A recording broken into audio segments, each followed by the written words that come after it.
население растет. И это очень важно, и во многом этому способствует Чурапчинский район Улус. И здесь у нас большое количество молодежи, молодых семей и, конечно, детишек. Поэтому именно для этих семей, именно для и старшего поколения, и для жителей, для того, чтобы у нас население чувствовало себя комфортно, открываются такие объекты, начинаются строиться и успешно сдаются. Бу бүгүнгү тутулдар биһиге кетеспит, икки сочраппыт.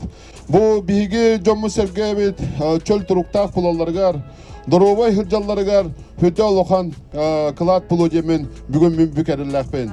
Эрсылдарга күппүт, ыра санабыт, саңа балыха киресен үйрен көтөн туран этебин. Бу биһиге чурапчалактактыра, атын балыха хыржалбытта хылайдыбыт.